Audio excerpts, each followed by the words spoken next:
ನಿಮ್ಮಲ್ಲಿ ಅದನ್ನೇ ಬೇಸ್ ಮಾಡಿ ಮಾಡ್ಕೊಂಡಿರೋದು ಎಲ್ಲರೂ ಮಾತಾಡುವಾಗಲೂ ಅದನ್ನೇ ಮಾತಾಡ್ತೀವಿ ಅಲ್ಲ, ಪರ್ಟಿಕ್ಯುಲರ್ಲಿ ಒಂದು ಹೆಣ್ಣಿಗೆ ಅಂತ ರಿಲೇಟ್ ಮಾಡೋಕ್ಕೆ ಆಗಲ್ಲ. ಅದನ್ನೇ ಹೇಳಿದ್ನಲ್ಲ, ಭಾರತದಲ್ಲಿ ಇರ್ತಕ್ಕಂಥ ಅಷ್ಟು ಹೆಣ್ಮಕ್ಳನ್ನ ರಿಪ್ರೆಸೆಂಟ್ ಮಾಡುವಂಥ ಕ್ಯಾರೆಕ್ಟರ್ ಇವರು, ಹೆಣ್ಣಿನ ಕ್ಯಾರೆಕ್ಟರ್. ಅದರಲ್ಲೂ ಶೋಷಣೆಗೆ ಒಳಗಾದವರು, ದೌರ್ಜನ್ಯಕ್ಕೆ ಒಳಗಾದಂಥ ಹೆಣ್ಣಿನ ಪಾತ್ರವನ್ನು ರಿಪ್ರೆಸೆಂಟ್ ಮಾಡುವಂಥ ಕ್ಯಾರೆಕ್ಟರ್. ಸೊ ಇಲ್ಲಿ ಅವರ ತುಣುಕುಗಳನ್ನು ಯಾಕೆ ನಾವು ಬಳಸಿರೋದಂತಂದರೆ, ಈಗ ನ್ಯಾಯ ಸಿಗದೆ ಇರೋದಿದೆಯಲ್ಲ, ಅದು ಒಂದು ದೊಡ್ಡ ಅನ್ಯಾಯ. ನಾವು ಅವ್ರನ್ನ ಬರೀ ರೇಪ್ ವಿಕ್ಟಿಮ್ಸ್ ಆಗಿ ನೋಡೋದಲ್ಲದೆ, ದೇರ್ ಇಸ್ ಒನ್ ಮೋರ್ ಫ್ಯಾಕ್ಟರಿಗೆ ವಿಕ್ಟಿಮ್ ಆಗಿರೋದು, ಅದು ಡಿಲೇಡ್ ಜಸ್ಟಿಸಿಗೆ. ಸೊ ಆ ಫ್ಯಾಕ್ಟರ್ಸಿಗೆ ಒಳಗಾದಂಥ ವ್ಯಕ್ತಿಗಳಲ್ಲಿ ಒಂದಷ್ಟು ಎಕ್ಸಾಂಪಲ್ಸ್ ಅಂತ ನಾವು ಇಟ್ಕೊಂಡಿರೋದು, ಅವೇರ್ನೆಸ್ ಮೂಡಿಸ್ಬೇಕು ಅಂತ. ಈಗ ಎಲ್ಲೋ ಒಂದು ಕಡೆ ಅದು ಮರ್ತು ಹೋಗ್ಬಿಡ್ತೀವಿ, ಯಾವುದೋ ಒಂದು ಕ್ಯಾಂಪೇನ್ ನಡೆಯುತ್ತೆ, ಅವ್ರ ಬಗ್ಗೆ ಮಾತಾಡ್ತೀವಿ, ಆಮೇಲೆ ಮರ್ತು ಹೋಗ್ಬಿಡುತ್ತೆ. ಅದು ನಿರಂತರವಾಗಿ ಆ ಹೋರಾಟಗಳು ಜಾಗೃತಿಯಾಗಿರಬೇಕು, ಅದು ಆ ಹೋರಾಟ ನಡೀತಾನೆ ಇರಬೇಕು. ನೆನಪು ಈಗ ನಾವು ಸ್ಪೀಡಾಗಿ ಹೋಗ್ತಾ ಇರ್ತೀವಿ, ಅಲ್ಲೊಂದು ಸ್ಪೀಡ್ ಬ್ರೇಕರ್ ಇರುತ್ತೆ, ನಮ್ಗದು ಜ್ಞಾಪಿಸುತ್ತೆ ಅಲ್ಲಿ ಸ್ಪೀಡಾಗಿ ಹೋಗಬಾರ್ದು ಅನ್ನೋದು. ಅಥವಾ ಒಂದು ಸಿಗ್ನಲ್ ಇರುತ್ತೆ, ಅಥವಾ ನಾವು ಯಾವುದೇ ಒಂದು ನಾವು ಪ್ರಯಾಣ ಮಾಡಬೇಕಾದ್ರೆ ಪ್ರತಿಯೊಂದು ಸಲ ನೆನಪು. ಈಗ ಹೋರ್ಡಿಂಗೇ ನೋಡ್ತೀವಿ, ಒಂದು ಪ್ರಚಾರ ಸಿನಿಮಾ ಮಾಡಬೇಕಾದ್ರೆ ಅದು ಯಾವಾಗಲೂ ನೆನಪಲ್ಲಿ ಇರೋದಕ್ಕೆ ಒಂದು ಫ್ಯಾಕ್ಟರ್ ಅದು. ಸೊ ಹಾಗೆ ನಾವು ಇದರಲ್ಲಿ ಸರಿಯಾದ ಟೈಮಲ್ಲಿ ಜಸ್ಟಿಸ್ ಸಿಗದೇ ಇರೋಂಥ ವ್ಯಕ್ತಿಗಳನ್ನು ನಾವು ಬೆಳೆಸಿರುತ್ತೆ. ಯಾಕಂದರೆ ನಮ್ಮ ಸಿನಿಮಾ ಮುಖಾಂತರ ಅವ್ರ ನೆನಪಲ್ಲಿ ಇರಲಿ, ಅಂದರೆ ಅವರಿಗೆ ನ್ಯಾಯ ಸಿಗ್ತಾ ಇಲ್ಲ, ನ್ಯಾಯ ಸಿಗೋ ತಡ ಆಗ್ತಾ ಇದೆ ಅನ್ನೋದು ನಮ್ಮ ಮುಖಾಂತರ ಒಂದು ನೆನಪು, ಒಂದು ಎಚ್ಚರಿಕೆ. ಅದು ಸರ್ಕಾರಕ್ಕೆ ಸಿಗುತ್ತೋ, ನ್ಯಾಯಾಂಗ ವ್ಯವಸ್ಥೆಗೆ ಸಿಗುತ್ತೋ, ಅದು ಜನರಿಗೆ ಬಳಸಿ ಅದರಿಂದ ನಾವು ಪ್ರಚಾರ ತಗೊಳ್ಬೇಕು ಅನ್ನೋದು ಉದ್ದೇಶ ಅಲ್ಲ. ಒಂದು ಸಿನಿಮಾ ಮುಖಾಂತರನೂ ಒಂದು ಧ್ವನಿ ಎತ್ತ ಥರ ಆಗಲಿ ಅವ್ರ ಪರವಾಗಿ ಅನ್ನೋದು ಒಂದು ಉದ್ದೇಶ, ಅದು ಬೆಂಬಲ ಅಷ್ಟೇ.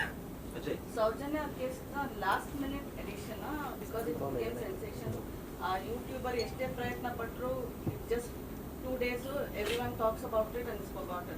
So our sensation ನೋಡಿ, this was a last minute addition Sowjanya case ಬಗ್ಗೆ.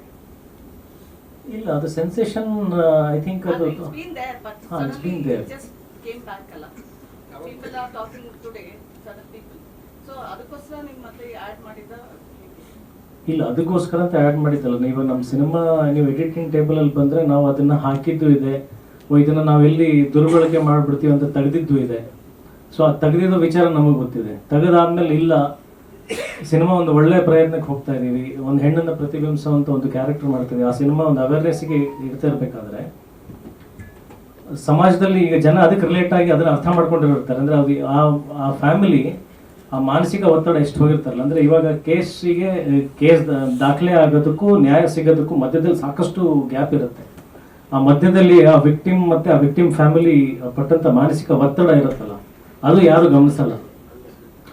ಸೊ ನಾವು ವಿಚಾರ ಮಾಡಿದ ಅಂದರೆ ಫಸ್ಟ್ ಇಟ್ವಿ ಅವೆಲ್ಲ ಫೋಟೋಸ್ಗಳನ್ನ, ಮತ್ತೆ ತೆಗೆದಾದ್ಮೇಲೆ ನಮಗೆ ಬಂದಿದ್ದು ಆ ಮಾನಸಿಕ ಒತ್ತಡ ಫ್ಯಾಮಿಲಿಗೆ ಏನಾಗ್ತಾ ಇರುತ್ತಲ್ಲ, ಅದು ನೆನಪಾಗ್ಬೇಕು ಜನರಿಗೆ, not only to the family. ಆಮೇಲೆ ಆ ಫ್ಯಾಮಿಲಿ ನಾವು ಇದ್ದೀವಿ ಅನ್ನೋದು ಗೊತ್ತಾಗಬೇಕು.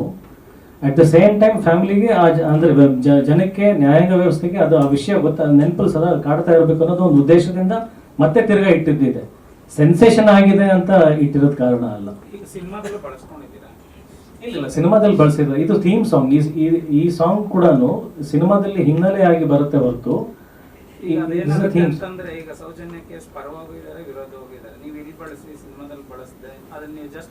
Case ವಿರುದ್ಧವಾಗಿದ್ದಾರೆ, ಪರವಾಗಿದ್ದಾರೆ sir. ಸೌಜನ್ಯ ಪರವಾಗಿದ್ದಾರೆ.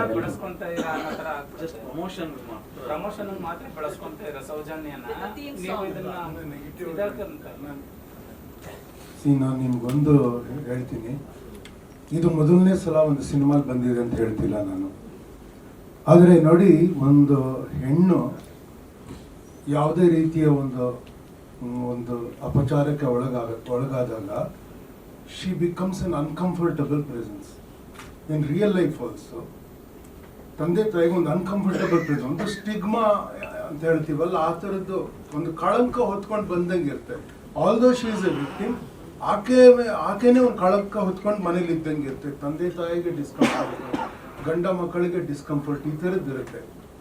ಸೊ ನಾವು ಸಿನಿಮಾದಲ್ಲಿ ಮಾಡಬೇಕಾದ್ರೂ ಅಂಥ ಕ್ಯಾರೆಕ್ಟರ್ಗೆ ಏನು ಮಾಡ್ತೀವಿ ನಾವು ಯೂಶ್ವಲಿ ಒಂದು ಕಮರ್ಷಿಯಲ್ ಸಿನಿಮಾದಲ್ಲಿ, ಅಂಥ ವಿಕ್ಟಿಮ್ನ ಆತ್ಮಹತ್ಯೆ ಮಾಡ್ಕೊಳ್ಳೋಕ್ಕೆ ಬಿಟ್ಬಿಡ್ತೀವಿ, ಅಥವಾ ಅವಳು ಸತ್ಯ ಹೋಗ್ಬೇಕು ಆ ಥರ. ಯಾಕೆಂದ್ರೆ because she is an uncomfortable presence in our psychological setup. ನಮ್ಮ ಸಮಾಜದಲ್ಲಿ ಅಂಥ ವಿಕ್ಟಿಮ್ನ ನಾವು ನಿಭಾಯಿಸೋದಕ್ಕೆ ಕಷ್ಟ ಇದೆ ನಮಗೆ. ಆದರೆ one of the rare films, ಕೆಲವು ಕಡೆ ಹಿಂದೆ ಬಂದಿದೆ, ಆದರೆ one of the rare films where the victim is there to fight. It is a unique thing. ನಾ ಅದಕ್ಕೆ ನಿಮ್ಗೆ ಈಗ ಅದು ಆ ಕೇಸಸ್ ನಿಮ್ಮ ತಲೆಯಲ್ಲಿ ಇರೋದ್ರಿಂದ ಈ ಪ್ರಮೋಷನಲ್ ಕಾಣಿಸಿದ್ದಕ್ಕೆ ನಿಮ್ಗೊಂದು ಅಭಿಪ್ರಾಯ ಇರ್ಬೋದು. ಆ ಥರದ್ದಲ್ಲ ಇದು ಸಿನಿಮಾ.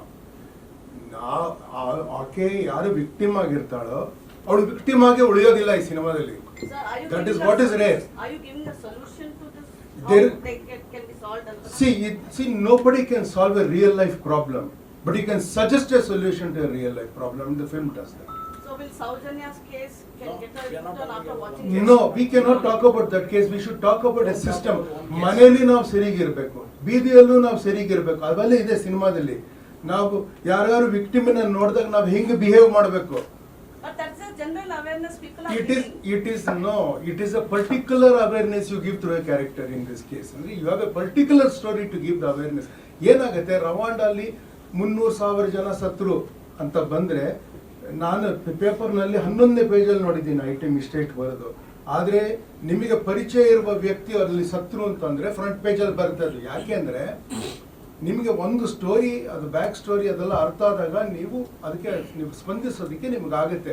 ನಾನು ಜಾಸ್ತಿ ಹೇಳಬಾರ್ದು. ನಾನು ಇಷ್ಟು ಯಾಕೆ ಹೇಳ್ತೀನಿ ಅಂದರೆ, ಇಟ್ ಈಸ್ ನಾಟ್ ಲೈಕ್ ಇದನ್ನ ಕಮರ್ಷಿಯಲ್ ಆಗಿ ಬಳಸ್ಕೊಳಕ್ಕಾಗತ್ತೆ ಅನ್ನೋ ಥರದ್ದಲ್ಲ. ಕಷ್ಟ ಕಟ್ಕೊಂಡು ಮಾಡಿರೋದು ಇದು. ಸಿ ಯು ಕ್ಯಾನ್, ನೀವೇ ಮನಸ್ಸಲ್ಲಿ ಯೋಚನೆ ಮಾಡಿ, ನೀವೆಲ್ಲ ಸಿನಿಮಾ ನೋಡೋರು ತುಂಬ. ಒಂದು ವಿಕ್ಟಿಮ್ ತಾನೇ ನಿಂತು ಹೋರಾಟ ಮಾಡೋ ಥರದ್ದು ಸಿನಿಮಾನ, ಕಥೆನ ಎಷ್ಟು ನೋಡಿರ್ಬೋದು ಈ 30 ವರ್ಷದಲ್ಲಿ. ನೋಡಿ, ಯೋಚನೆ ಮಾಡಿ, ನಿಮಗೆ ಗೊತ್ತಾಗುತ್ತೆ. It's a very different idea of handling victimhood, not as just somebody who suffers, but somebody who responds.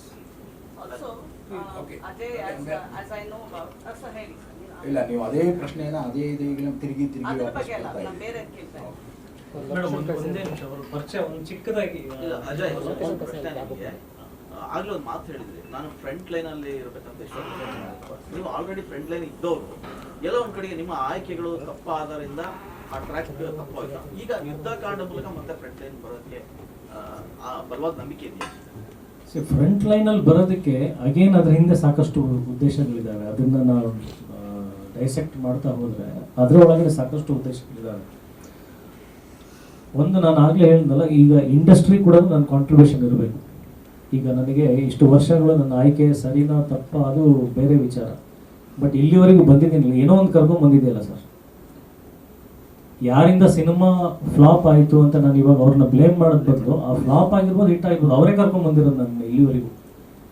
ಈ ಸಾಮರ್ಥ್ಯ ನನಗೆ ಸಿನಿಮಾ ಪ್ರೊಡಕ್ಷನ್ ಮಾಡೋದಾಗಲಿ, ಇಷ್ಟು ಕೂತ್ಕೊಂಡು ಮಾತಾಡೋದಾಗಲಿ, ಒಂದು ಕಥೆ ಆಲೋಚನೆ ಮಾಡಿ ನಾನು ಸಮಾಜಕ್ಕೆ ಕೊಡಬೇಕು, ಚಿತ್ರರಂಗ ಏನಾದರೂ ಮಾಡಬೇಕನ್ನೋ ಒಂದು ಶಕ್ತಿ ಬಂದಿರೋದೇ ಈ ಜರ್ನಿ. ಫ್ರಂಟ್ ಲೈನಲ್ಲಿ ಬಂದಾಗ ನನಗೆ ಬಲ ಜಾಸ್ತಿ ಬರುತ್ತೆ, ಶಕ್ತಿ ಜಾಸ್ತಿ ಬರುತ್ತೆ. Front line in the sense, ನಾನು ಆಸ್ ಅನ್ ಆ್ಯಕ್ಟರ್ ನಾನು ಪ್ರೂವ್ ಮಾಡ್ಬಿಟ್ಟಿದ್ದೀನಿ ಸರ್. ನಾನು ಅದೇ ಸಾಕಷ್ಟು ಕಡೆ ಹೇಳಿದ್ದೀನಿ, ನಾನು ಒಂದು ಫ್ಲಾಪ್ ಸಿನಿಮಾದಲ್ಲೂ ಅದೇ ಎಫರ್ಟ್ ಆಗಿ ಆ್ಯಕ್ಟ್ ಮಾಡಿರ್ತೀನಿ, ಹಿಟ್ ಸಿನಿಮಾದಲ್ಲೂ ಅದೇ ಎಫರ್ಟ್ ಆಗಿ ಆ್ಯಕ್ಟ್ ಮಾಡಿರ್ತೀನಿ. ನಾನು ಆ್ಯಕ್ಟ್ ಮಾಡಿದ್ದಕ್ಕೆ ಸಿನಿಮಾ ಹಿಟ್ ಆಗಿಲ್ಲ, ಅಥವಾ ನಾನು ಕೆಡ್ದಾಗ ಆ್ಯಕ್ಟ್ ಮಾಡಿದ್ದಕ್ಕೆ ಸಿನಿಮಾ ಫ್ಲಾಪ್ ಆಗಿಲ್ಲ. I have remained as A good actor in all films. But front ಲೈನಲ್ಲಿ ಬರಬೇಕಂತಂದ್ರೆ ಇಡೀ ಸಿನಿಮಾ ಗೆಲ್ಲಬೇಕು. ಇಡೀ ಸಿನಿಮಾ ವ್ಯಾಪಾರ ದೃಷ್ಟಿನಲ್ಲಿ ಗೆದ್ದಿದೆ ಅಂತಂದ್ರೆ ಅದು ಅಷ್ಟು ಜನಕ್ಕೆ ತಲುಪಿದೆ. ಅಷ್ಟು ಜನಕ್ಕೆ ತಲುಪಿದೆ ಅಂದ್ರೆ ಇನ್ ರಿಟರ್ನ್ ನಮ್ಮ ಮೇಲೆ ಅಷ್ಟು ಅಭಿಮಾನ ಇರುತ್ತೆ, ಅದು ಮುಂದಿನ ಸಿನಿಮಾ ಮೇಲೆ ಅಷ್ಟು ಭರವಸೆ ಮೂಡಿಸುತ್ತೆ. ಆ ಭರವಸೆ ಮೂಡಿದಾಗ ಏನಾಗುತ್ತೆ, ಮತ್ತೆ ನಾನು ಇನ್ನೊಂದು ಸಿನಿಮಾ ಆ ಭರವಸೆಯನ್ನ ಕೆಡಿಸ್ಕೊಳ್ದೆ ಮತ್ತೆ ಇನ್ನೊಂದಷ್ಟು ಅದ್ರ ದುಪ್ಪಟ್ಟು ಮಾಡೋ ಥರ ಪ್ರಯತ್ನ ಮಾಡಬೇಕಂದ್ರೆ ಮತ್ತೆ ಅದಕ್ಕೆ ಒಂದು ಹೂಡಿಕೆದಾರರು ಬರಬೇಕು, ಅದಕ್ಕೆ ನನ್ನ ಮೇಲೆ ನಂಬಿಕೆ ಬರಬೇಕು. ಅವರಿಗೆ ಅಜಯ್ ಇಷ್ಟು ಹಾಕಿದ್ರೆ ಇಷ್ಟು ಬರುತ್ತೆ ಅಂತ. ಆ ಬರುತ್ತೆ ಅನ್ನೋ ಫ್ಯಾಕ್ಟ್ರು ಅವರಿಗೆ ಬಿಸ್ನೆಸ್ ಅದು. ಬಟ್ ನನಗೆ ಮತ್ತೆ ಸಮಾಜಕ್ಕೆ ಏನಾದರೂ ಕೊಡುಗೆ ಕೊಡೋದಕ್ಕೆ ಒಂದು ದೊಡ್ಡ ಶಕ್ತಿ ಬರುತ್ತೆ, ದೊಡ್ಡದಾಗಿ ಹೇಳ್ತೀನಿ. ಸೊ ಈ ರೀತಿ ಈ ಫ್ಯಾಕ್ಟರ್ಸ್ ಬೆಳೆಯುತ್ತೆ. ಸೊ ನನ್ನ ಒಳಗಡೆ ಒಂದು ಇರ್ತಕ್ಕಂಥ ಒಂದು ಸ್ಪಾರ್ಕ್ ಫೈರ್, ಸಮಾಜಕ್ಕೆ ಏನಾದರೂ ಮಾಡಬೇಕಂದ್ರೆ ಶಕ್ತಿ ಬರಬೇಕು. ಈಗ ಯಾವ್ದಾರ ನೀವು ಒಂದು ದೊಡ್ಡ ಪೋಸ್ಟಲ್ಲಿ ಕೂತ್ರೆ ತಾನೇ ನಿಮಗೆ ಒಂದು ಅಥಾರಿಟಿ ಬರೋಕ್ಕೆ ಸಾಧ್ಯ. ನಾನು ಬರೀ ಒಂದು ಸುಮ್ಮನೆ ಆ್ಯಕ್ಟಿಂಗ್ ಮಾಡ್ಕೊಂಡಿರ್ತೀನಪ್ಪ, ನನಗೆ ಊಟ ತಿಂಡಿ ಸಾಕು, ನನ್ನ ಮನೆ ನೋಡ್ಕೊಂಡಿದ್ರೆ ಸಾಕು, ನನ್ನ ಕಡೆ 4 ಸೈಟ್ ಮಾಡ್ಕೊಂಡು ಮನೇಲಿ ಇರ್ತೀನಿ ಅಂತ ಇದ್ರೆ ನನಗೆ ಪ್ರೊಡಕ್ಷನ್ ಮಾಡೋ ಅವಶ್ಯಕತೆ ಇದ್ದಿಲ್ಲ, ನನಗೆ ಹೋರಾಟ ಮಾಡೋ ಅವಶ್ಯಕತೆ ಇದ್ದಿಲ್ಲ. ನನ್ನ ಉದ್ದೇಶ ನನ್ನ ಸಿನಿಮಾಗಳು ಕೊಡಬೇಕು, ನಿಮ್ಮ ಕಡೆಯಿಂದ ಕಾಂಟ್ರಿಬ್ಯೂಷನ್ಸ್ ಆಗ್ತಾ ಇರಬೇಕು, ಕನ್ನಡ ಸಿನಿಮಾಗಳಿಗೆ ಆಗಬೇಕು. ಈಗ 1-2-3 ಜನ ಆಗಲೇ ಕನ್ನಡ ಸಿನಿಮಾನ ಒಂದು ಭಾರತದ ಇಂಟರ್ನ್ಯಾಷನಲ್ ಲೆವೆಲ್, ನ್ಯಾಷನಲ್ ಲೆವೆಲ್ ತೊಗೊಂಡು ಹೋಗಿದ್ದಾರೆ. ಯಶ್ ಅವರಾಗಿರ್ಬೋದು, ರಕ್ಷಿತ್ ಶೆಟ್ಟಿ ಅವರಾಗಿರ್ಬೋದು, ರಿಷಬ್ ಅವರಾಗಿರ್ಬೋದು. ನಂದು ಒಂದು ಕಾಂಟ್ರಿಬ್ಯೂಷನ್ ಕೊಡಬೇಕು ಅನ್ನೋದು ನನಗೊಂದು ಆಸೆ ಇದೆ. ಅಫ್ಕೋರ್ಸ್ ನಾನು ಇನ್ಸ್ಪೈರ್ ಆಗಿದೆ ಅಂತ ಹೇಳಿದ್ರೆ ತಪ್ಪೇನಿಲ್ಲ, ಅದು ಖಂಡಿತ ನಾನು ಇನ್ಸ್ಪೈರ್ ಆಗಿದ್ದೀನಿ ಅವರೆಲ್ಲರಿಂದ. ನನ್ನ ಆ್ಯಕ್ಚುಲಿ ನಾನು ಬಂದಾದ್ಮೇಲೆ ಬಂದಂಥವ್ರು. ಎಷ್ಟೋ ಸಲ ಹೇಳಿರ್ತಾರೆ, ನೀನು ಏನು ಮಾಡ್ತಾ ಇದೀಯ, ನೀನು ಬಾ, ನೀನು ಎಲ್ಲ ಟ್ಯಾಲೆಂಟ್ ಇದೆ, ಪೊಟೆನ್ಷಿಯಲ್ ಇದೆ, ಬಾ ಅಂತ ಹೇಳ್ತಾರೆ. So of course I have been inspired. ಹೌದು, ನಾನು ಮಾಡ್ಬೇಕು, ಯಾಕೆ ಮಾಡಬಾರ್ದು ಅನ್ನೋ ನನ್ನಿಂದನೂ ಒಂದು ಸ್ಫೂರ್ತಿ ಬಂದಿದೆ. ಸೊ ಈ ಒಂದು ಕಾರಣ ನಾನು ಫ್ರಂಟ್ ಲೈನಲ್ಲಿ ಬರಬೇಕು ಅನ್ನೋದು ಬಿಟ್ಟರೆ ನಾನು ಕೋಟಿಗಟ್ಟಲೆ ರೆಮ್ಯುನರೇಷನ್ ತಗೊಳ್ಳೋ ಹೀರೋ ಆಗಬೇಕು, ಅಲ್ಲಿ ಕೂತ್ಕೊಂಡು ಮೆರಿಬೇಕು ಅನ್ನೋ ಉದ್ದೇಶ ಅಲ್ಲ.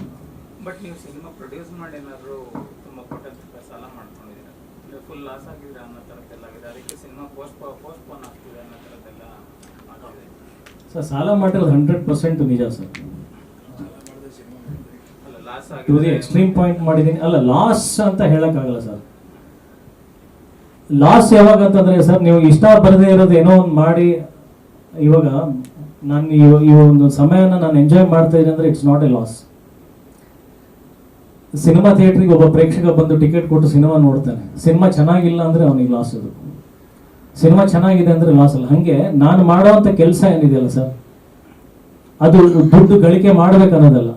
I am spending money for my satisfaction. ಆ ಸಿನಿಮಾ ರಿಸಲ್ಟ್ ಬೇರೆ, ಬಟ್ ಈ ಪ್ರೆಸೆಂಟ್ ಸಿಚುವೇಶನ್ ನಾನೇನು ಎಂಜಾಯ್ ಮಾಡ್ತಾ ಇದ್ದೀನಲ್ಲ ಸರ್, ನನ್ನ ಕಡೆಯಿಂದ ಕೊಡುಗೆ ಕೊಡೋದಕ್ಕೆ. ಆಮೇಲೆ ಇನ್ನೊಂದು, ಈ ಸಿನಿಮಾ ಮೇನ್ ನನಗೆ ಈ ಪವನ್ ಹೇಳಿದ್ರಲ್ಲ 5 ನಿಮಿಷದಲ್ಲಿ ನನ್ನ ಕಥೆ ಒಪ್ಕೊಂಡ್ಬಿಟ್ಟೆ ಅಂತ. ರೀಸನ್, ನನಗೆ ಥ್ರೂ ಔಟ್ ಕಥೆನಲ್ಲಿ ನನಗೆ ಕಣ್ಮುಂದೆ ಇದ್ದಿದ್ದು ನನ್ನ ಮಗಳು. ಆ ಪಾತ್ರ ಇವ್ರು ಮಾಡಿದ್ದಾರೆ, ರಾಜ್ನಿ ಅವರು. ನನಗೊಂದು ಮಗಳಿದ್ದಾಳೆ ಅನ್ನೋದು ಒಂದೇ ಒಂದು ಉದ್ದೇಶ ನಾನು ಈ ಸಿನಿಮಾ ಮಾಡಿರೋದು, ಬೇರೆ ಇನ್ನೇನು ಅಲ್ಲ. ಈ ಪರಿಸ್ಥಿತಿ ಏನಾದರೂ ನನ್ನ ಮನೆಯಲ್ಲಿ ನನ್ನ ಮಗಳಿಗಾದರೆ ನಾನು ಕಾನೂನನ್ನ ಕೈಗೆ ತಗೊಳ್ತೀನ, ನಾನು ಯಾವ ರೀತಿ ಹೋರಾಟ ಮಾಡ್ತೀನಿ, ಈಗ ಮಾತಾಡ್ಬೇಕಾದ್ರೂ ಭಾವಕ ಆಗ್ತೀನಿ. ಅಂದ್ರೆ ಅಷ್ಟು ಕಿಚ್ಚಿದೆ ನನಗೆ ಆ ವಿಷಯದ ಬಗ್ಗೆ. But there was always an activist inside you. ಈ ಫಿಲಂ ಮೂಲಕ, because you are reaching the president ಅಂತ ಹೇಳ್ತೀರಾ. So ಅಲ್ಲ, ಅದೇ ಮಗಳನ್ನ ವಿಚಾರ, ಕಥೆ ಸ್ಟಾರ್ಟ್ ಆದ ಆ ಕಥೆನಲ್ಲಿ ಯಾವಾಗ ಒಂದು ತಾಯಿ ಒಂದು ಮಗು ಅನ್ನೋ ವಿಚಾರ ಬಂತಲ್ಲ, ಅದು ಗೊತ್ತಿಲ್ಲದೆ ಐ ವಾಸ್ ಸೋ ಮೆಸ್ಮರೈಸ್ಡ್. ಅದರಲ್ಲಿ ಅಷ್ಟು ಇನ್ವಾಲ್ವ್ ಆಗಿದೆ ಅಂದ್ರೆ, ನಾನು ಪವನ್ ಒಂದು 100-200 ಸಲ ಕಥೆ ಹೇಳಿರ್ಬೋದು, ಯಾರ್ಯಾರಿಗೋ ಕರ್ಕೊಂಡು ಹೋಗಿ ಹೇಳಿಸಿರ್ಬೋದು, ಏನೇನೋ ಮಾಡಿರ್ಬೋದು. ಪ್ರತಿ ಸಲ ಹತ್ತಿದ್ದೀನಿ, ಪ್ರತಿ ಸಲ ಎಡಿಟಿಂಗ್ ಟೇಬಲ್ನಲ್ಲಿ ಹತ್ತಿದ್ದೀನಿ, ಪ್ರತಿ ಸಲ ಸಿನಿಮಾ ಶೋ ಆಗಿದಾಗಲೂ ಹತ್ತಿದ್ದೀನಿ. ನಾನು ಓನ್ಲಿ ಒಂದು ಫ್ಯಾಕ್ಟರ್ ನನಗೆ ಮಗಳಿರೋದು. ಒಂದು ಚಿಕ್ಕ ಮಗುಗೆ, ಒಂದು ಹೆಣ್ಣಿಗೆ ಏನಾದರೂ ಒಂದು ಅತ್ಯಾಚಾರ ಆದರೆ ಏನಾಗ್ಬೋದು, ಆಮೇಲೆ ಅದಕ್ಕೆ ಸರಿಯಾದ ಟೈಮಲ್ಲಿ ನ್ಯಾಯ ಸಿಗದೆ ಇದ್ದಾಗ ನಾವು ಕಾನೂನಿಗೆ ತೊಗೊಂಡ್ರೆ ಮತ್ತೆ ನಾವು ಅಪರಾಧಿ. ಸೊಲ್ಯೂಷನ್ ಇವಾಗ ನಾವು ಬೈಕಲ್ಲಿ ಹೋಗ್ಬೇಕಾದ್ರೆ ಸರ್ಕಾರ ಹೇಳುತ್ತೆ ಹೆಲ್ಮೆಟ್ ಹಾಕೊಳ್ಳಿ ಅಂತ. ಅಷ್ಟು ಕಾಳಜಿ ಇದೆಯಲ್ಲ, ನಮ್ಮ ತಲೆ ಹೊಡೆದು ಹೋಗ್ಬಾರ್ದು, ಹೆಲ್ಮೆಟ್ ಹಾಕೊಳ್ಳಿ ಅಂತ. ಹೆಣ್ಮಕ್ಳಿಗೆ ರೇಪ್ ಆಗಬಾರ್ದು, ಚಿಕ್ಕ ಮಕ್ಳು ಕಿಡ್ನಾಪ್ ಆಗಬಾರ್ದು, ಚಿಕ್ಕ ಮಕ್ಳು ರೇಪ್ ಆಗಬಾರ್ದು ಅನ್ನೋದಕ್ಕೆ ಏನು ಮಾಡ್ತಾ ಇದ್ದೀರಾ? My question. ಆ ಕಾಳಜಿ ತೋರಿಸಿ, ಅದಕ್ಕೇನು ಲಾ ತರ್ತಾ ಇದ್ದೀರಾ? ಆದಮೇಲೆ ಜಸ್ಟಿಸ್ ಮಾಡೋದಕ್ಕೆ ನೀವು ಅದಕ್ಕೆ ಪಾಕ್ಸೋ ಆಕ್ಟ್ ತರ್ತೀರಾ, ಅಥವಾ ಇನ್ನೊಂದು ರೇಪಿಗೆ ಇನ್ನೊಂದಷ್ಟು ಏನೋ ಪಾಯಿಂಟ್ಸ್ಗಳಿದ್ದಾವೆ, ಅದಕ್ಕೆ ಇಷ್ಟು ಪ್ರೂಫ್ ತೊಗೊಂಬನ್ನಿ, DNA ತೊಗೊಂಬನ್ನಿ, ಎಲ್ಲ ಲಾ ಪಾಯಿಂಟ್ಸ್ ಇದಾವೆ. ಆಗದೆ ಇರೋದಕ್ಕೆ ಏನು ಮಾಡ್ತಾ ಇದ್ದೀರಾ? ಅದಕ್ಕೆ ಯಾರು ಯುದ್ಧ ಸಾರಬೇಕು ಮೇಡಮ್? ಅಲ್ಲ, ಆಗದೆ ಇರೋದಕ್ಕೆ ಏನ್ ಮಾಡ್ಬೇಕು ಸರ್? ಒಬ್ಬ ಯೋಚನೆ ಮಾಡಬಾರ್ದು. ಒಂದು ಹೆಣ್ಣಿಗೆ ಕೆಟ್ಟ ದೃಷ್ಟಿಯಿಂದ ನೋಡೋದಾಗ್ಲಿ, ಅದು ಅವಳನ್ನ ಮುಟ್ಟೋದಾಗ್ಲಿ, ಆ ಆಲೋಚನೆನೇ ಮಾಡಬಾರ್ದು.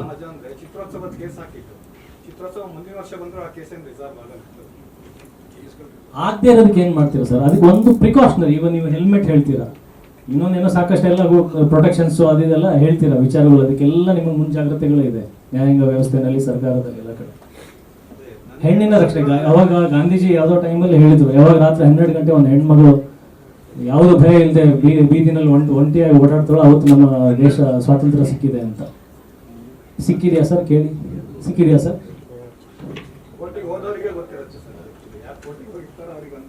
ಯಾಕೆ ಹೋಗ್ಬೇಕು ಸರ್? ಹೋಗುವಂತ ಪರಿಸ್ಥಿತಿ ಯಾಕೆ ನಿರ್ಮಾಣ ಆಗ್ಬೇಕು? ಅದೇ ಯುದ್ಧ ಸರ್. ಸೊಲ್ಯೂಷನ್ ಇವಾಗ ಅದೇ ನಮ್ಮ ಅಭಿಪ್ರಾಯ. ಸರ್ ಹೇಳ್ದಂಗೆ ನಾವು ಒಂದು ಸಜೆಷನ್ ಕೊಡ್ಬೋದು, ನಮ್ಮ ಅಭಿಪ್ರಾಯ ಕೊಡ್ಬೋದು. ಸಾಕಷ್ಟು ಸಿನಿಮಾಗಳಲ್ಲಿ ಈ ರೀತಿಯ ಕಥೆಗಳು ಅಥವಾ ಈ ರೀತಿಯ ಯಾವ್ದಾರ ಸಿನಿಮಾ ರೂಪವಾಗಿ ಹೋಗುತ್ತೆ ವಿನಃ ಅದು ಸಿನಿಮಾ ಸ್ಕ್ರೀನ್ ಮೇಲೆ ನೋಡೋದಕ್ಕೆ ಮಾತ್ರ ಅದ್ಭುತ ಅನಿಸುತ್ತೆ ಸರ್. ಅದ್ರ ಆಚೆ ಸರ್, ನಾನು ಬಲವಾಗಿ ಕಂಟೆಸ್ಟ್ ಮಾಡ್ತೀನಿ ಇದನ್ನ. ನಾನು ಹೇಳ್ತೀನಿ ಕೇಳಿ, ಇದು ಒಟ್ಟು ಯಾವ ಥರದ ಆರ್ಗ್ಯುಮೆಂಟ್ ಅಲ್ಲಿ ಬರುತ್ತೆ ಅಂದ್ರೆ, ಕಲೆಯಿಂದ ಏನು ಉಪಯೋಗ ಇಲ್ಲ ಅನ್ನೋ ಆರ್ಗ್ಯುಮೆಂಟ್ ಅಲ್ಲಿ ಬರುತ್ತೀವಲ್ಲ. ಏನು ಇವಾಗ ಕೋವಿಡ್ ಆದಾಗ ಸಿಂಗಪುರಲ್ಲಿ ಸ್ಟ್ರೇಟ್ ಟೈಮ್ಸ್ ಅವರು 73 ಪ್ರೊಫೆಷನ್ಸ್ ಕೊಟ್ಬಿಟ್ಟು ಇದರಲ್ಲಿ ಯಾವುದು ಲೀಸ್ಟ್ ಇಂಪಾರ್ಟೆಂಟ್ ಅಂದ್ರೆ ಆರ್ಟ್ ಅಂತ ಹಾಕಿದ್ರು. ಆದರೆ ಕಲೆ ಇಲ್ಲದ ಸಮಾಜಗಳಿರ್ತಲ್ಲ, ಅಲ್ಲಿ ವೈಲೆನ್ಸ್ ಜಾಸ್ತಿ ಇರುತ್ತೆ ಅನ್ನೋದು ಹಿಸ್ಟಾರಿಕಲಿ ನಿಜ. ಅದಕ್ಕೇನು ದೊಡ್ಡ ಪ್ರೂಫ್ ಯಾರಿಗೂ ಬೇಕಾಗಿಲ್ಲ. ಸ್ವಲ್ಪ ಯೋಚನೆ ಮಾಡಿದ್ರೆ ಗೊತ್ತಾಗುತ್ತೆ ನಿಮಗೆ. ಒಳ್ಳೆ ಮೌಲ್ಯಗಳು ನಿಮ್ಮಲ್ಲಿದ್ದರೆ, ಒಂದು ಸಮಾಜದಲ್ಲಿದ್ದರೆ, ನಾನು ನೋಡಿ ಕೊಲಂಬೋದಲ್ಲಿ ನಾನು ಶೂಟ್ ಮಾಡ್ತಾ ಇದ್ದೆ 8 ದಿನ, ಈಗ 2 ವಾರದ ಹಿಂದೆ. ಅಲ್ಲಿ ರೋಡಲ್ಲಿ ಕಸನೇ ಇಲ್ಲ. ನೀವು ಯಾರು ಶ್ರೀಲಂಕಾ ಹೋಗಿ ಬಂದರೆ ನೋಡಿದ್ರಿ, ಏನು ಕಸನೇ ಒಂದು ಸಣ್ಣ ಪೇಪರ್ ತುಂಡು ಕಾಣಿಸೋದಿಲ್ಲ. ಅಲ್ಲೇನು ಎಲ್ಲ ಕಡೆನೂ ಇದು ಡಸ್ಟ್ಬಿನ್ ಇಟ್ಟು ಎಲ್ಲ ಮಾಡಿಲ್ಲ, ಕಸ ಹಾಕಲ್ಲ ಅಷ್ಟೇ ಜನ ಅಲ್ಲಿ. ನಾನೇನು ಹೇಳ್ತಾ ಇದ್ದೀನಿ, ಇಲ್ಲಿ ನಮ್ಮ ಡೆಪ್ಯೂಟಿ ಚೀಫ್ ಮಿನಿಸ್ಟರ್ ಹೇಳಿದ್ದಾರೆ ಬೆಂಗಳೂರಿನಲ್ಲಿ ಗಾರ್ಬೇಜ್ ಮಾಫಿಯಾ ಇದೆ ಅಂತ. ನಾವು ಯಾರಿಗೆ ಕಂಪ್ಲೇಂಟ್ ಮಾಡಬೇಕು ಅವ್ರು ನಮಗೆ ಕಂಪ್ಲೇಂಟ್ ಮಾಡಿದ್ದಾರೆ ಗಾರ್ಬೇಜ್ ಮಾಫಿಯಾ ಇದೆ ಅಂತ. ಆ ಥರ ಸ್ಥಿತಿ ನಮ್ದು. ಅಲ್ಲಿ ಏನಂದ್ರೆ ಅಲ್ಲಿ ಹಾಕಿಲ್ಲ, ಯಾಕೆಂದ್ರೆ ಅಂತ ಮೌಲ್ಯಗಳು ಬಂದಿದೆ. ಕಲೆಯಿಂದ ಏನಂದ್ರೆ ನಾವು ಜಗತ್ತಿನಲ್ಲಿ ನಾವು ನಿಭಾಯಿಸೋದಕ್ಕೆ ಸಾಧ್ಯವಾಗದ ನಮ್ಮ ಪರ್ಸನಲ್ ಲೈಫ್ ಆಗದೆ ಇರೋದನ್ನ ನಾವು ಎಲ್ಲೋ ಯಾವುದ್ರಲ್ಲೋ ನೋಡಿ ಹೀಗೂ ಇರೋದಕ್ಕೆ ಸಾಧ್ಯ ಅಂತ. ನಮ್ಗೆ ಯಾಕೆ ಹೀರೋ ಒಳ್ಳೆಯವನಾಗಿರ್ತಿದ್ದ ಹಿಂದೆ, ಈಗ ಏನೇನೋ ಮಾಡಿದ್ದಾರೆ. ಮೊದಲು ಹೆಂಗಿತ್ತು ಹೀರೋ ಅಂದ್ರೆ, ಅವನು ಮಾದರಿ ವ್ಯಕ್ತಿ ಆಗಿರ್ತಿದ್ದ. ಒಂದು ಸಾಮಾನ್ಯ, ಒಂದು ಯೂಶಲಿ ಅಂಡರ್ ಡಾಗ್, ಬಡ ಕುಟುಂಬದಿಂದ ಅಥವಾ ಹಳ್ಳಿಯಿಂದ ಹೆಣ್ಣಿಗೆ ಏನಾದ್ರು ಕಷ್ಟ ಆದ್ರೆ ಎದ್ದು ನಿಂತು ಜಗಳ ಮಾಡೋದು, ಅವಮಾನ ಆಗದೆ ಇರೋದು, ತಂದೆ ತಾಯಿನ ನೋಡ್ಕೊಳ್ಳೋದು, ಬಡವರಿಗೆ ಕಷ್ಟಕ್ಕೆ ನಿಲ್ಲೋದು, ತ್ಯಾಗ ಮಾಡೋದು, ಇವೆಲ್ಲ ಇರ್ತಿತ್ತು. ಇದು ಮೌಲ್ಯಗಳು. ಇದಿದ್ರೆ ಮನುಷ್ಯರಂಗೆ ಇರ್ತಾರೆ ಅನ್ನೋದಿತ್ತು. ನಮಗೆ ಆ ಕಾಲದ ಹೀರೋಗಳು ಹಂಗಿದ್ರೆ ಆ ಥರ ಬೆಂಗಳೂರು ಇತ್ತು, ಕನ್ನಡ ಜನರು ಹಂಗಿದ್ರು ಆಗ. ಆಯ್ತಾ? ಈಗ ಕನ್ನಡ ಜನರು ಯಾಕೆ ಹಂಗಿದ್ದಾರೆ ಅಂತ ಯೋಚನೆ ಮಾಡಬೇಕು ನಾವು. ಅದಕ್ಕಾಗಿ ನಾನು ನಿಮ್ ಜೊತೆ ಜಗಳ ಮಾಡಲ್ಲ, ಬಟ್ ನೀವು ಒಪ್ಕೋಬೇಕು, ಕಲೆಯಲ್ಲಿ ಕಲೆಯಿಂದ ಒಂದು ಸಮಾಜ ಚೆನ್ನಾಗಿರುತ್ತೆ. ಹಿಂದೆ ಬಂಗಾರದ ಮನುಷ್ಯ ಬಂದಾಗ ಬದಲಾವಣೆ ಆಯ್ತು, ಸಾಕಷ್ಟು ಸಿನಿಮಾಗಳು ಬಂದು. ಸೊ ಬಂಗಾರದ ಮನುಷ್ಯ ಇದ್ದಿದ್ದು ಅಣ್ಣವರು. ಸೊ ಈಗ ಬರ್ತಿರೋ ಸಿನಿಮಾಗಳು, ಈಗ ಬರ್ತಿರೋ ಹೀರೋಗಳು ಚೇಂಜಸ್ ಇದೆ. ನೀವು ನಾವು ಒಂದೇ ಹೇಳ್ತಾ ಇದೀವಿ ಈಗ. ಸಿನಿಮಾ ಮೂಲಕ ಬದಲಾವಣೆ ಆಗುತ್ತಾ ಅನ್ನೋದು ಒಂದು ಪ್ರಶ್ನೆ ಬಂದು, ಇನ್ನೊಂದು ಸಂವಿಧಾನನೇ ಚೇಂಜ್ ಮಾಡ್ಬೇಕಾಗುತ್ತೆ. ಹಾಗೆ ನೋಡಿದ್ರೆ ಇಲ್ಲ, ಸಂವಿಧಾನ ಸರಿಗಿದೆ, ಸಂವಿಧಾನದ ಸಮಸ್ಯೆ ಇಲ್ಲ. ಈಗ ನಿಮ್ಮ ಆಶಯವೇ ನಮ್ಮ ಆಶಯವೂ ಕೂಡ. ಮನುಷ್ಯನ ಮನುಷ್ಯತ್ವವನ್ನ ಎಷ್ಟು ಸಾಧ್ಯ ಅಷ್ಟು ಉಳಿಸ್ಕೊಳ್ಳೋದಕ್ಕೆ ಬೇಕಾದಂತಹ ಒಂದು ಕಲೆಯ ಮಾಧ್ಯಮ ಇದೆಯಲ್ಲ, ಅದನ್ನೇ ನಾವು ಇದರಿಂದ ಚೇಂಜ್ ಆಗುತ್ತಾ ಅನ್ನೋದಾದ್ರೆ ಆಗುತ್ತೆ. ನಿಧಾನವಾಗಿ ಮನುಷ್ಯನ ಮನೋಧರ್ಮ ಚೇಂಜ್ ಆಗದ ಹಾಗೆ ಅದು ಚೇಂಜ್ ಆಗ್ತಾ ಹೋಗುತ್ತೆ.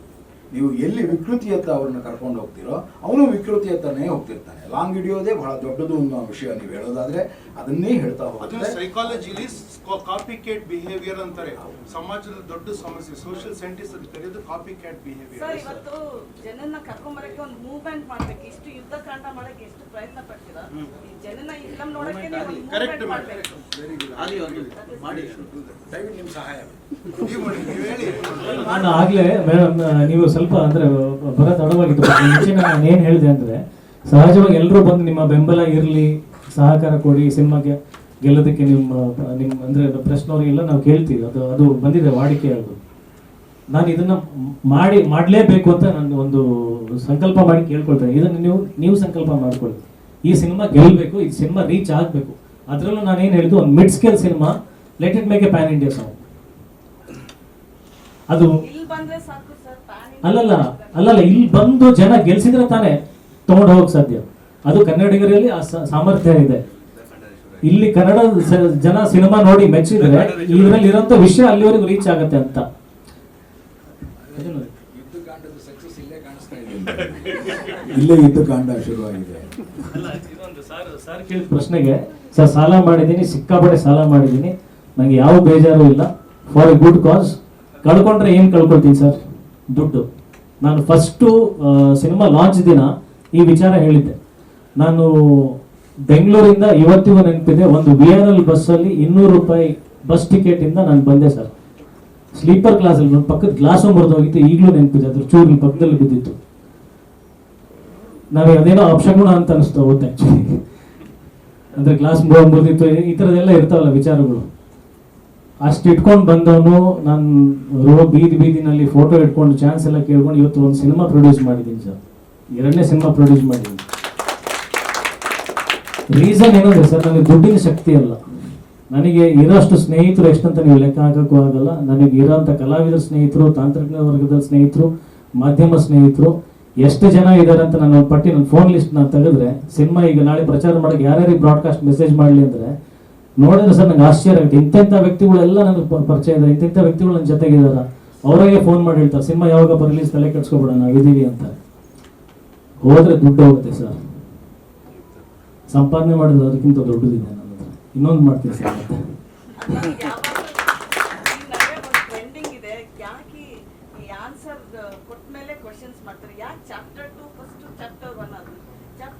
ಹೇಳ್ತಾ ಇದ್ದೀರಾ ಸೊಲ್ಯೂಷನ್ ಆಗಿ, ಮತ್ತೆ ಏನಕ್ಕೆ ಅದ್ರ ಹಿಂದೆ ಹೋಗ್ತೀರಾ?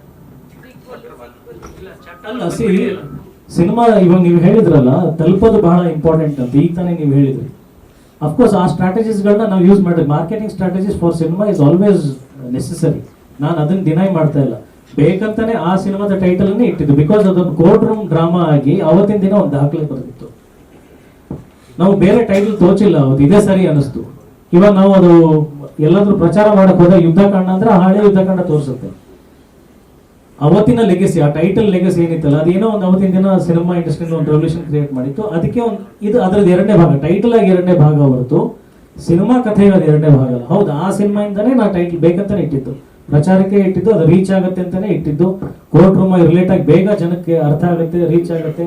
ಆ ಯುಗದಲ್ಲಿ ಇರ್ತಕ್ಕಂಥ ಜನರು ಇವರಿಗೂ ಆ ಹಳೆಯ ಸಿನಿಮಾನು ಮತ್ತೆ ನೆನಪಿಸ್ದಂಗೆ ಆಗುತ್ತೆ ಇವತ್ತಿನ ಯುವಕರಿಗೆ. ಎಲ್ಲ ಆಯಾಮಗಳು ಯೋಚನೆ ಮಾಡಿ ಬೇಕಂತಾನೆ ಇಟ್ಟಿದ್ದು. ಬಟ್ ಏನು ಯೂಸ್ ಮಾಡಿಲ್ಲ ಸಾಂಗ್ಸ್ ಅಥವಾ ಇಲ್ಲ ಇಲ್ಲ ಇಲ್ಲ ಇಲ್ಲ ಇಲ್ಲ ಅದ್ರಲ್ಲಿ ಏನು ಬಳಕೆ ಮಾಡಿಲ್ಲ. ಯಾವ ಟ್ಯೂನ್ ಆಗಲಿ ಸಾಂಗ್ ಆಗಲಿ ಏನು ಬಳಕೆ ಮಾಡಿಲ್ಲ. ಚಿಕ್ಕದಾಗಿ ಒಂದು ಚಿಕ್ಕದ ಇಂಟ್ರೊಡಕ್ಷನ್ ನಮ್ಮ ಇವ್ರು ಮುಗಿಸ್ಬಿಡ್ಲಿ, ಪ್ರಶ್ನೋತ್ತರ ಬಂದು. ಹಾಯ್, ಎಲ್ಲರಿಗೂ ನಮಸ್ಕಾರ.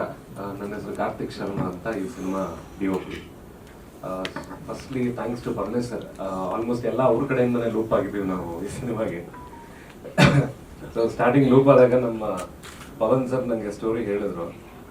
ಅವ್ರು ಎಷ್ಟು ಬ್ಯೂಟಿಫುಲ್ ನರೇಷನ್ ಇದೆ ಅಂದರೆ ನಾನು ಅವ್ರಿಗೆ ಎವ್ರಿ ಟೈಮ್ ಪ್ರಾಮಿಸ್ ಮಾಡ್ತಿದ್ದೆ, ನೀವು ಒಂದಿನ ಏನೋ ರಜಾಗಿ ಇಟ್ಕೊಂಡ್ರೆ ನೆಕ್ಸ್ಟ್ ನಾನೇ ಡೈರೆಕ್ಷನ್ ಮಾಡ್ಕೊಂಡ್ಬಿಡ್ತೀನಿ ಸರ್ ಅಂತ. ಸೊ ನರೇಷನ್ ತುಂಬ ಬ್ಯೂಟಿಫುಲ್ ಆಗಿ ಕೊಡ್ತಾರೆ.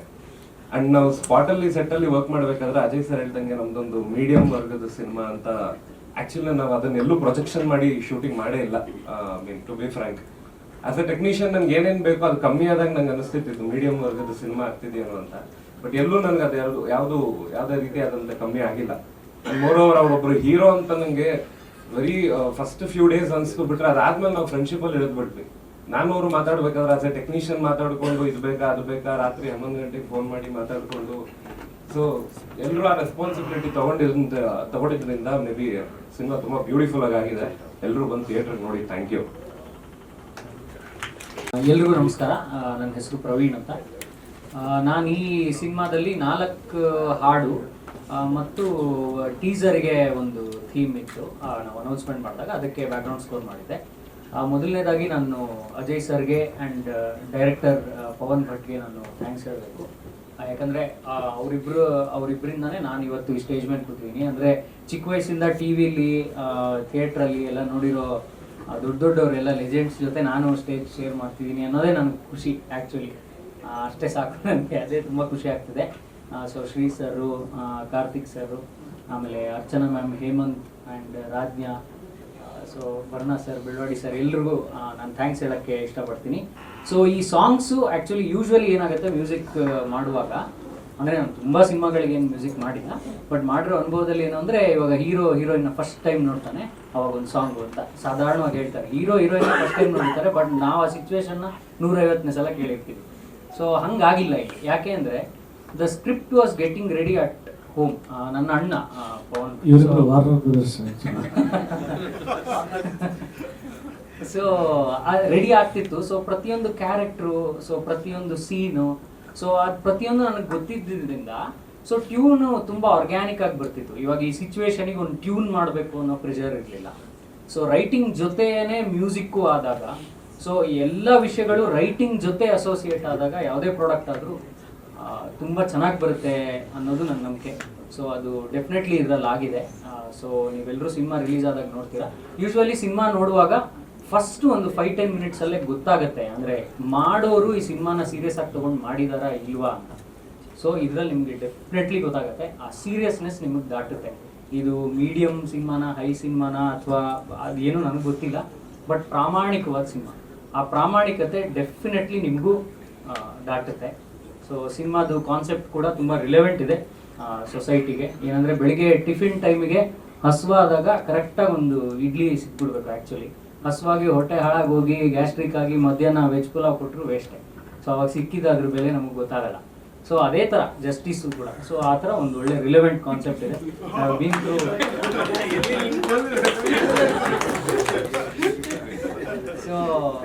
So it's a very relevant topic. So I'm very fortunate to be part of this beautiful team. Thank you. Thanks a lot.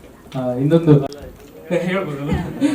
ಒಂದ್ಸಲ ಶೂಟ್ ಮಾಡ್ತಾ ಇದ್ವಿ, ಒಂದು ಎಮೋಷನಲ್ ಸೀಕ್ವೆನ್ಸ್ ಪ್ರೀ ಕ್ಲೈಮ್ಯಾಕ್ಸ್ ಅಲ್ಲಿ ಬರುತ್ತೆ.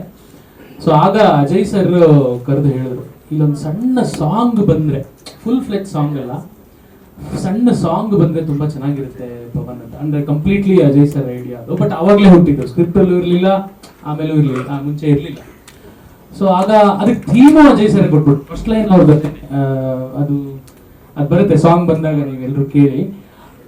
ಈ ಐಡಿಯಾದಲ್ಲಿ ಹೋಗಿ ನೀವು ಲಿರಿಕ್ಸ್ ಅಲ್ಲಿ ಪ್ರವೀಣ್ಗೆ ಆಗುತ್ತಾ ಕೇಳಿ. ರಾತ್ರಿ 9 ಗಂಟೆಗೆ ಹೇಳಿದ್ದು ನಾವು, ಬೆಳಿಗ್ಗೆ 5 ಗಂಟೆಗೆ ಟ್ಯೂನ್ ರೆಡಿ ಇತ್ತು. ಆ್ಯಂಡ್ ಆ ಲಿರಿಕ್ಕು ಧೈರ್ಯದಿಂದ ಹಾಗೆ ಕೂತ್ಕೊಳ್ತಾ ಹೋಯ್ತು. ಸೊ ಈ ರೀತಿ ನಾನು ಟೀಮ್ ವರ್ಕ್ ಯಾಕೆ ಹೇಳ್ತೀನಿ ಅಂದರೆ, ಆನ್ ಸೆಟ್ಸ್ ಆಫ್ ಸೆಟ್ಸ್ ಎಲ್ಲ ಕಡೆ ಕೆಲಸ ಮಾಡಿದ್ದೀವಿ ನಾವು. So that was an incident I want to share. Songs ಒಂಥರ distraction ಅಲ್ವಾ ಈ ಥರ? ಇಲ್ಲ ಮೇಡಮ್, ಡಿಸ್ಟ್ರಾಕ್ಷನ್ ಆಗಲ್ಲ ನಿಮಗೆ ನೀವು ಸಿನಿಮಾನಲ್ಲಿ. ಪ್ರಮೋಷನ್ಸ್ ಅಲ್ಲಿ ಫುಲ್ ಸಾಂಗ್ ನಾವು ಬಿಡಕ್ ಆಗ್ತಾ ಇಲ್ಲ.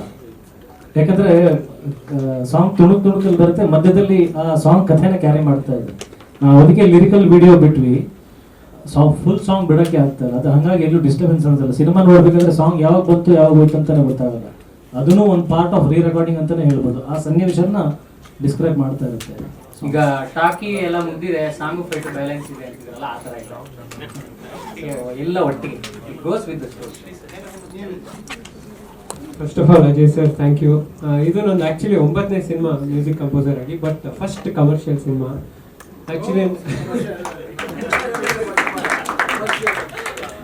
ಸೊ ನಮ್ಗೆ ಆ್ಯಕ್ಚುಲಿ ನನಗೆ 3 ಲೆವೆಲ್ ಪ್ರೆಷರ್ ಆಯ್ತು ಈ ಸಿನಿಮಾ ಸಿಕ್ಕಾಗ. ಫಸ್ಟು ನಾನು ಜಿಮ್ಮಲ್ಲಿದ್ದೆ, ಅಜಯ್ ಸರ್ ಕಾಲ್ ಮಾಡಿದ್ರು ಫ್ರೀ ಇದ್ರೆ ಬನ್ನಿ ಅಂತ. ಸೊ ನಾನು ಬನ್ನೇರ್ಘಟ್ಟ ರೋಡಲ್ಲಿ ಇರೋದು, ರೋಡಲ್ಲ ಐ ಮೀನ್ ಸೊ ನಾನು ಅಲ್ಲಿಂದ ಸರ್ ಆಫೀಸಿಗೆ ಹೋಗೋಕ್ಕೆ ಸುಮಾರು 1.5 ಗಂಟೆ. ತಲೆಯಲ್ಲಿ ಬರೀ ಯುದ್ಧಕಾಂಡ, ಮ್ಯೂಸಿಕ್ ಹಿಂಗೆ. ಫಸ್ಟ್ ಪ್ರೆಷರ್ ಏನಂದ್ರೆ ಇಷ್ಟು ದೊಡ್ಡ ಪ್ರಾಜೆಕ್ಟ್ ಹ್ಯಾಂಡಲ್ ಮಾಡಬೇಕು ಅನ್ನೋ ಒಂದು ಪ್ರೆಷರ್ ಇತ್ತು. ನೆಕ್ಸ್ಟ್ ಸರ್ ಆಫೀಸ್ಗೆ ಹೋಗಿ ಕೂತ್ಕೊಂಡು ಕೂಡಲೇ ಸರ್ ಸ್ಟೋರಿನ ಎಕ್ಸ್ಪ್ಲೈನ್ ಮಾಡಿದರು.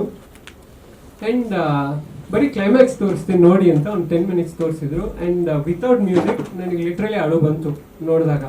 ಸೊ ಅಲ್ಲಿ ಪ್ರೆಷರ್ ಡಬಲ್ ಆಯಿತು, ಈ ಲೆವೆಲ್ಗೆ ಮ್ಯೂಸಿಕ್ ಮಾಡಬೇಕು ಅಂತ. So that was the second biggest pressure. 3ನೇದೇನಾಯಿತು, ಹಿಂಗಿದೆ ಅಂದರು, ನನಗೇನು ಹೇಳಬೇಕು ಗೊತ್ತಾಗಿಲ್ಲ ಸರ್, ಏನು ಹೇಳಬೇಕು ಗೊತ್ತಾಗ್ತಿಲ್ಲ ಅಂತ. ಆ್ಯಂಡ್ ಸ್ಟಾರ್ ಕಾಸ್ಟ್ ಎಲ್ಲ ನೋಡಿ ಅಫ್ಕೋರ್ಸ್ ಪ್ರವೀಣ್ ಅವ್ರು ಹೇಳ್ದಂಗೆ it is like dream come true, ಚಿಕ್ಕಲಿಂದೆಲ್ಲ ನೋಡಿ ಬೆಳೆದು and to work with them ಅಂತ. ನೆಕ್ಸ್ಟ್ ಪ್ರೆಷರ್, ಹೈಯೆಸ್ಟ್ ಪ್ರೆಷರ್ ಯಾವಾಗ ಬಂದಿದ್ದು ಅಂದರೆ, ನಾನು ಕೂತ್ಕೋತೀನಿ ಕಂಪೋಸ್ ಮಾಡೋದು ನಿಮ್ಮ ಹಿಂದೆನೆ, ಓಕೆ ಅಲ್ವಾ ಅಂದರು Ajay sir. So first of all ಹಾಗೆ ಕಂಪೋಸ್ ಮಾಡೋದೇ ಸ್ವಲ್ಪ ಪ್ರೆಷರ್, ಅದರಲ್ಲಿ ಸರ್ ಬೇರೆ ಜೊತೆ ಕೂತ್ಕೊಂತೀನಿ ಅಂದರೆ ಅಂತ. But that turned out to be a boon, because ಸರ್ಗೆ ಎಷ್ಟು ಕ್ಲಿಯರ್ ಆಗಿ ಎಲ್ಲ ಏನು ಬೇಕು ಅಂತ ಗೊತ್ತಿತ್ತು ಅಂದರೆ, ನೀವು ಮೂವಿ ಮ್ಯೂಸಿಕ್ನ ಡೀಟೇಲ್ ಆಗಿ ಅಬ್ಸರ್ವ್ ಮಾಡಿದರೆ ಆ ಮೂವಿಲಿ ಒಂದೊಂದು ಮೂಮೆಂಟ್ಗೆ ಅವ್ರು ಅಬ್ಸರ್ವ್ ಮಾಡಿರೋದು. I mean as A composer ನಾನು ಅಬ್ಸರ್ವ್ ಮಾಡಿರಲಿಲ್ಲ. ಹೇಮಂತ್ ಇದು ಇಲ್ಲಿಗೆ ಎಂಡ್ ಆಗಬೇಕು ಅಂತ. ನಾನು ಸರ್ ಅದು ಅಬ್ರಪ್ಟ್ ಆಗಲ್ವಾ ಅಂದರೆ ಜಸ್ಟ್ ಆ ಸೀನ್ ನೋಡಿ ಅಂತ ಹೇಳೋರು. ಸೊ ಅವ್ರದ್ದೊಂದು ಹ್ಯಾಂಡ್ ಮೂಮೆಂಟಿಗೆ ಕೂಡ ಅವ್ರು he was so particular. Sir ಹೇಳಿದ್ರು ಅವಾಗಲೇ ಎಷ್ಟು ಪರ್ಟಿಕ್ಯುಲರ್ ಆಗಿ ಅವರು ಒಂದು ಡ್ರೆಸ್ ಸೆಲೆಕ್ಷನ್ಗೆ ಹೋಗ್ತಿದ್ರು ಅಂತ. ಸೇಮ್ ವೇ ಮ್ಯೂಸಿಕಲಿ ಕೂಡ he was very particular and ಅವ್ರಿಗೆ ಎಕ್ಸಾಕ್ಟ್ಲಿ ಗೊತ್ತಿತ್ತು. ಆ್ಯಂಡ್ ಇನ್ನೊಂದು ಏನಾಯಿತು ಅಂದರೆ, ಜನರಲಿ ಇವಾಗ ಡೈರೆಕ್ಟರ್ ಜೊತೆ ಡಿಸ್ಕಸ್ ಮಾಡುವಾಗ ಅವ್ರು ಹೇಳ್ತಾರೆ ಮ್ಯೂಸಿಕಲಿ ಹೆಂಗೆ ಎಲಿವೇಟ್ ಮಾಡ್ಬೇಕು ಸೀನ್ನ ಅಂದರೆ ಅಂತ. ಬಟ್ ಈ ಮೂವಿಲಿ ಅದು ಅವಶ್ಯಕತೆನೇ ಇರಲಿಲ್ಲ, ಬಿಕಾಸ್ ನಾನು ಮ್ಯೂಟಲ್ಲಿ ನೋಡಿದಾಗ್ಲೇ ಟಿಯರ್ಸ್ ಬಂತು. ಅಂದರೆ the movie has that power. And ಇನ್ನೊಂದು ವಿಚಾರ ಸರ್ ಬಗ್ಗೆ ಹೇಳಕ್ಕೆ ಇಷ್ಟಪಡ್ತೀನಿ, ಹೌ ಹಂಬಲ್ ಅಂತ. ನಮ್ಮ ಮನೆಗೆ ಡೈಲಿ ಬರೋರು ಅಲ್ಲಿಂದ ಅವರು ಬಂದು ಅವರೇನೆ ನನಗೆ ರಿಮೈಂಡ್ ಮಾಡೋರು, ಹೇಮಂತ್ 7:30 ಆಯಿತು ಸಂಜೆ, ನೀವು ಜಿಮ್ಮಿಗೆ ಹೋಗ್ಬಿಡಿ ಸಾಕು ಇವತ್ತು ಅಂತ. ಆ್ಯಂಡ್ ಅವರೇ ಕಾಫಿ ಮಾಡಿ, ಅವರೇ ತಟ್ಟೆ ತೊಳೆದು ಅವರೇ ಇಡೋರು. ಆ್ಯಂಡ್ ಇನ್ನೊಂದು ದುಡ್ಡಿನ ವಿಚಾರ ಹೇಳಕ್ಕೆ ಇಷ್ಟಪಟ್ಟೆ ಬರ್ತೀನಿ, ಬಿಕಾಸ್ ಅವಾಗಲೇ ಬಂತು ಸರ್ ಕೇಳಿದ್ರು ಕ್ವಶನ್. ಚಾಮುಂಡೇಶ್ವರಿ ಸ್ಟುಡಿಯೋಲಿ ನಾವು DTS ಐ ಮೀನ್ 7.1 ಮಿಕ್ಸ್ ಎಲ್ಲ ಮುಗಿಸ್ತಾ ಇದ್ವಿ. ಹೊರಗಡೆ ಬಂದಾಗ ಒಂದು ಟೀ ಕುಡ್ಕೊಂಡು ಬಂದ್ವಿ ನಾನು ಅಜಯ್ ಸರ್ ಎಲ್ಲ ನಿಂತಿದ್ವಿ. ಸರ್ ಹೆಂಗಾದ್ರೂ ಇದೊಂದು ಸೂಪರ್ ಹಿಂಗೆ ಆಗಬೇಕು ಅಂತೆಲ್ಲ ಅಂದಾಗ ಸರ್ ನನಗೆ ಹೇಳೋದು ಒಂದೇ ಮಾತು, ಹೇಮಂತ್ ಇದು ನಾನು ಸೆಟ್ಲ್ ಆಗಕ್ಕೆ ಮಾಡ್ತಿರೋದಲ್ಲ, ಇದರಿಂದ ಸುಮಾರು ಜನ ಸೆಟ್ಲ್ ಆಗಬೇಕು, ನನ್ನ ತಲೆಯಲ್ಲಿ ಅವ್ರು ಇದ್ದಾರೆ, ಅವ್ರಿಗೋಸ್ಕರ ಇದು ಮಾಡಿರೋದು ಅಂತ. And since day 1 he has been the same guy. So thank you so much to the whole team. Thank you.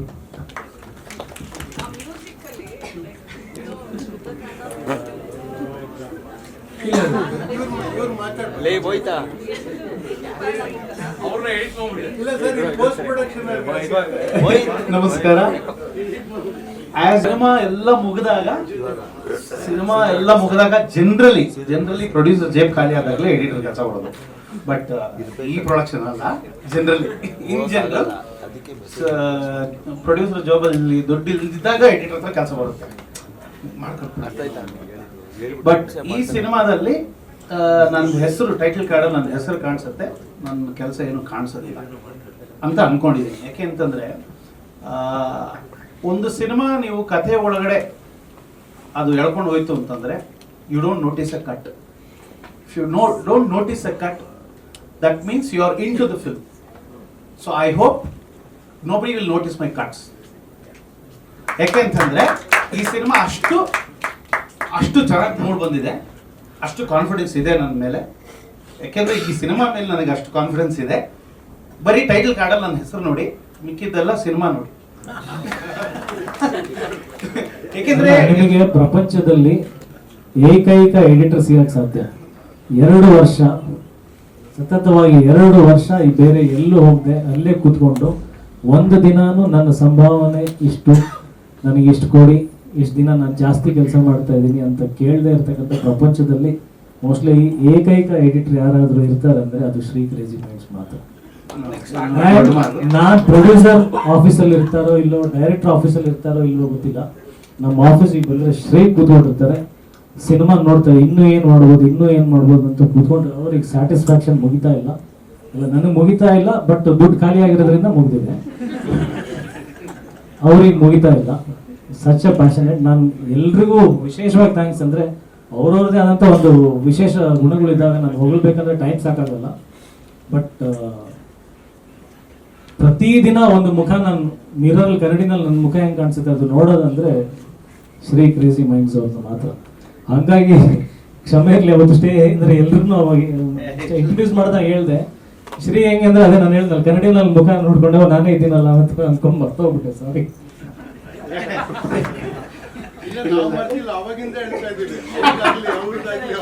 ಯಾಕೆಂದ್ರೆ ಇಲ್ಲಿ ಇಲ್ಲೂ ಅಷ್ಟೇ ಫುಟೇಜ್ ಜಾಸ್ತಿ ಆಯ್ತು, ಅದಕ್ಕೆ thought let me trim it, ನನ್ನ ಮಾತುಗಳನ್ನ ಟ್ರಿಮ್ ಮಾಡೋಣ ಅಂತ ಅನ್ಕೊಂಡೆ. ಸೊ ಬಟ್ ಇಲ್ಲಿ ಇಷ್ಟು ನೋಡಿದ್ದು ನೀವು ನೋಡ್ದಿರಂಗ್ ಇರಕ್ಕಾಗಲ್ಲ, ಎಲ್ಲ ಕೇಳಿಸ್ಕೊಂಡಿದ್ದೀರಾ, ನೋಡಿದಿರಾ. ಅದೇ ರೀತಿ ಸಿನಿಮಾ ನೋಡಿ ನನ್ನ ಟೈಟಲ್ ಕಾರ್ಡ್ ನನ್ನ ಹೆಸರು ನೋಡಿ. ನಿಮ್ಗೆ ವಿಶೇಷ ಹೇಳ್ತೀನಿ, ಇವ್ರ ಬಗ್ಗೆ ನಾನು ಕೇಳಿದೆ, ಹೇಗೆ ಬಂದಿದೆ ಅಂತ ಕೇಳಿದೆ. ಸೂಪರ್ ಬಂದು ನನಗೆ ಗುಟ್ಟಾಗಿ ಹೇಳಿದ್ ನಾನು ನಿಮ್ಗೆ ಹೇಳ್ತಾ ಇದ್ದೀನಿ, ಅಂದ್ರೆ ನಿಜ ಇದೆ ಅಂತ. ಅವರು ನಿಮ್ಗೆ ನನ್ಗೆ ಪ್ರೈವೇಟ್ ಆಗಿ ಹೇಳಿದ್ದು ಇದನ್ನೇ.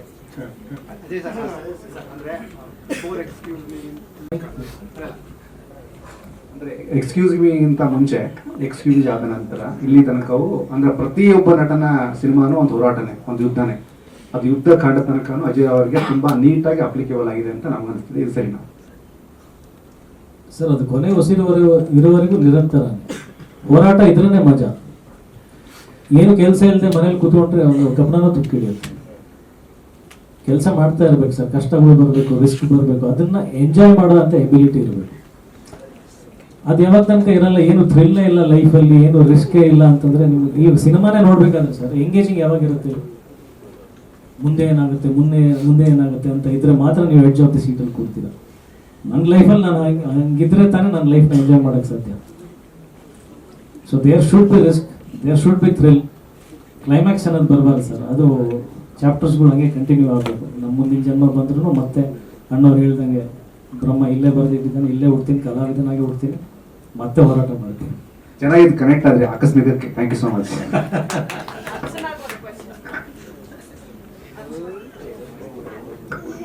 ಅಲ್ಲ, ನೀವು ಅವಾಗ ಕೇಳಿದಾಗ ಆಕ್ಚುಲಿ ಎದುರು ಕೇಳ್ಬೋದು.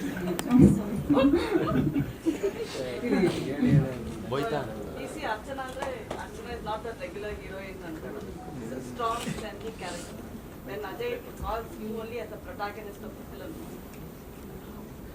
what was the challenge, especially to portray somebody, some real events? Real events ಅದೇ ಆಗಲೇ ಹೇಳ್ದಂಗೆ this is no wear inspired ಹೌದು, ಬಟ್ ಯಾವುದು ರಿಯಲ್ ಇವೆಂಟ್ಸ್ನ ನಾವು ಮಾಡಿಲ್ಲ. Why should I take reference ma'am? ಅಂದರೆ ನಾನು ಮಹಿಳೆಯಾಗಿ ಐ ಕ್ಯಾನ್ ಇಮ್ಯಾಜಿನ್, ಆ್ಯಂಡ್ ಬಹುಶಃ ನಿಮಗೂ ಈ ಥರದ ಇನ್ಸಿಡೆಂಟ್ಗಳಾಗಿರುತ್ತೆ. ಇಲ್ಲಿ ಕೂತಿರೋ ಎಲ್ಲ ಹೆಣ್ಮಕ್ಳಿಗೂ ಒಂದು ಸಣ್ಣ ಮಟ್ಟದಲ್ಲಾದರೂ ಏನಾದರೂ ಒಂದು ಇನ್ಸಿಡೆಂಟ್ ಆಗಿರುತ್ತೆ ನಿಮ್ಮ ಲೈಫಲ್ಲಿ, ಏನೋ ಅಹಿತಕರವಾದ ಒಂದು ಘಟನೆ. I think that was enough for me to imagine. ಅದು ಯಾವುದು ರೆಫರೆನ್ಸ್ ಅಂತಿಲ್ಲ, ಬಟ್ ಡೆಫಿನೆಟ್ಲಿ ಯಾವುದೇ ನಾವು ನ್ಯೂಸಲ್ಲಿ ನೋಡ್ತಾ ಇರೋ ಒಂಥರ ಮನ್ಸು ಕಿಂಚ್ದಂಗೆ ಆಗುತ್ತೆ. ಹಾಂ ಅಂದರೆ ದಟ್ ಈಸ್ ದೇರ್ ಅಲ್ಲ ಮೇಡಮ್, ಹಿಂದೆ ಎಷ್ಟೆಷ್ಟೆಲ್ಲ ಆಗಿರೋದು. ಡೆಫಿನೆಟ್ಲಿ ಅದು ಕಿರ್ಚ್ದಂಗೆ ಆಗುತ್ತೆ, ಕೋಪ ಬರುತ್ತೆ. ಆ್ಯಂಡ್ ಇಫ್ ಅನ್ ಆ್ಯಕ್ಟರ್ ಅದನ್ನ ಇಮ್ಯಾಜಿನ್ ಮಾಡಿಕೊಂಡು ನನ್ನ ಲೈಫಲ್ಲಿ ಏನೋ ಒಂದು ಆಗ್ತಿದೆ ಅಂದಾಗ you feel more connected to it. ಇಲ್ಲ ಅಂತಂದ್ರೆ ನಾವು ನ್ಯೂಸಲ್ಲಿ ನೋಡಿದಾಗ ನಾವು ಎಷ್ಟು ಶಾಪ ಹಾಕೋತೀವಿ, ಬೈಕೋತೀವಿ, ನಮ್ಗೆ ಸಿಕ್ಕಿದ್ರೆ ನಾವು ಏನಾದರೂ ಮಾಡಿಬಿಡ್ಬೇಕು ಅಂತ ಅನ್ಸುತ್ತೆ. ಬಟ್ ಆ ಎಲ್ಲ ಆಕ್ರೋಶನ I think I put it in Nivedita.